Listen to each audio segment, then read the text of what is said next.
നമസ്കാരം. ഒരു മാസം മുൻപ് പുറത്തു വന്ന കണക്കുകൾ പ്രകാരം KCBക്ക് 1000 കോടിയിലധികം രൂപയുടെ നഷ്ടമുണ്ടെന്നായിരുന്നു ബോർഡിന്റെ അവകാശവാദം. മുൻകാലങ്ങളിൽ വൈദ്യുതി നിരക്കിലൂടെ തിരിച്ചുപിടിക്കാൻ കഴിയാത്ത നഷ്ടം 1676.02 കോടി രൂപയാണെന്നായിരുന്നു ബോർഡ് വാദിച്ചത്. എന്നാൽ ഈ നഷ്ടക്കണക്കുകൾ പറയുമ്പോൾ തന്നെ KCBയിലെ വ്യാപകമായ അഴിമതിയും ക്രമക്കേടുകളെക്കുറിച്ചും ചർച്ച ചെയ്യേണ്ടിയിരിക്കുന്നു. KCBയിലെ വ്യാപകമായ അഴിമതിയും ക്രമക്കേടുകളും കണ്ടെത്താനായി vigilance and anti corruption bureau സംസ്ഥാന വ്യാപകമായി നടത്തിയ ഓപ്പറേഷൻ ഷോർട്ട് സർക്യൂട്ട് മിന്നൽ പരിശോധനയിൽ കണ്ടെത്തിയത് 16.5 ലക്ഷം രൂപയുടെ കണക്കിൽപ്പെടാത്ത പണമാണ്. 41 KCB ഉദ്യോഗസ്ഥർ കരാറുകാരിൽ നിന്ന് വാങ്ങിയ അനധികൃത പണമാണിത്. വിജിലൻസ് ഡയറക്ടർ മനോജ് എബ്രഹാമിന്റെ നിർദ്ദേശപ്രകാരം ജനുവരി 16-ന് സംസ്ഥാനത്തെ തിരഞ്ഞെടുക്കപ്പെട്ട 70 ഇലക്ട്രിക്കൽ സെക്ഷൻ ഓഫീസുകളിലാണ് പരിശോധന നടത്തിയത്.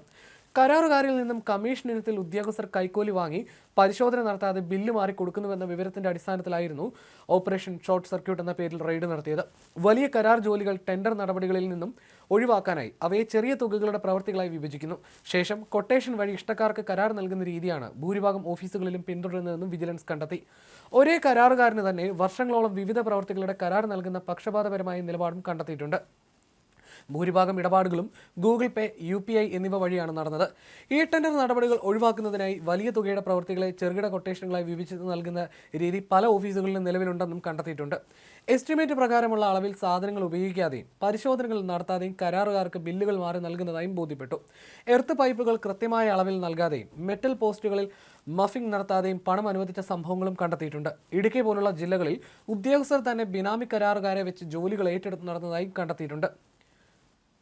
തൃപ്പൂണിത്തുറയിൽ സമർപ്പിച്ച വിവിധ കൊട്ടേഷനുകളിലെ കൈയക്ഷരം ഒന്നാണെന്നും പരിശോധനയിൽ കണ്ടെത്തിയിട്ടുണ്ട്. ജില്ലകൾ തിരിച്ചുള്ള കണ്ടെത്തലുകൾ പ്രകാരം തിരുവനന്തപുരത്ത് വർക്കലയിലെ സബ് എഞ്ചിനീയർമാർ കരാറുകാരിൽ നിന്ന് ഗൂഗിൾ പേ വഴി പണം കൈപ്പറ്റിയെന്നാണ് കണ്ടെത്തിയിരിക്കുന്നത്. സബ് എഞ്ചിനീയർ 55,200 രൂപയും മറ്റൊരാൾ 38,000 രൂപയും കരാറുകാരിൽ നിന്നും ഗൂഗിൾ പേ വഴി വാങ്ങിയിട്ടുണ്ട്. പത്തനംതിട്ടയിൽ അടൂർ സെക്ഷനിൽ ലൈസൻസ് ഇല്ലാത്ത വ്യക്തിക്ക് കരാർ നൽകി. തിരുവല്ലയിൽ ഒരു കടയുടമ ഉദ്യോഗസ്ഥന് വേണ്ടി ഏജന്റായും പ്രവർത്തിച്ചു. 1,67,000 രൂപ ഇയാൾ കൈപ്പറ്റി. ഇടുക്കിയിൽ കട്ടപ്പന സെക്ഷനിലെ അസിസ്റ്റന്റ് എഞ്ചിനീയർ 2,35,700 രൂപയും മറ്റു ഉദ്യോഗസ്ഥർ ലക്ഷക്കണക്കിന് രൂപയും കൈക്കൂലി വാങ്ങിയതായും കണ്ടെത്തിയിട്ടുണ്ട്. എറണാകുളം ചോറ്റാനിക്കരയിൽ താൽക്കാലിക ജീവനക്കാർ വഴി ഉദ്യോഗസ്ഥർ പണം പങ്കിട്ടെടുക്കുന്നുവെന്നതും കണ്ടെത്തി.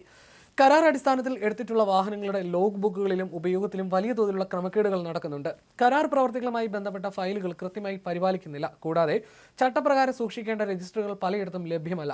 ഔദ്യോഗിക നടപടിക്രമങ്ങൾ പാലിക്കാതെയും കൃത്യമായ രേഖകൾ സൂക്ഷിക്കാതെയും KCBയിൽ കരാർ ജോലികൾ നടക്കുന്ന വൻ സാമ്പത്തിക ക്രമക്കേടുകൾക്ക് വഴിമാറുന്നുവെന്നാണ് വിജിലൻസ് കണ്ടെത്തിയിരിക്കുന്നത്.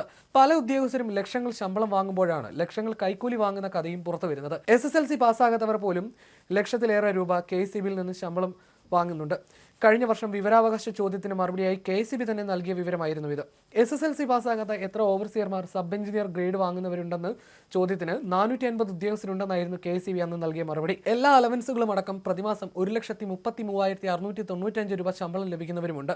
SSLC വിജയിക്കാത്ത സബ് എഞ്ചിനീയറിലും ഉയർന്ന ഗ്രേഡ് വാങ്ങുന്ന 34 ഉദ്യോഗസ്ഥരുണ്ട്. ഇവരിലെ ഉയർന്ന ശമ്പളം 1,43,860 രൂപയാണ്. ഇവരിൽ 28 പേരുടെ അടിസ്ഥാന ശമ്പളം 85,400 രൂപയും ശമ്പള സ്കെയിൽ 49,900 മുതൽ 85,400 രൂപയുമാണ്. 2 പേർ 1,03,800 രൂപയും 4 പേർ 1,07,200 രൂപയും എന്ന നിലയിലും അടിസ്ഥാന ശമ്പളം വാങ്ങുന്നുണ്ട്. ഇത്രയും ലക്ഷക്കണക്കിന് ശമ്പളം വാങ്ങുന്നതിന് പുറമെയാണ് പലയിടങ്ങളിൽ നിന്നും വലിയ ക്രമക്കേടുകളുടെയും അഴിമതിയുടെയും വിവരങ്ങൾ പുറത്തു വന്നിരിക്കുന്നത്.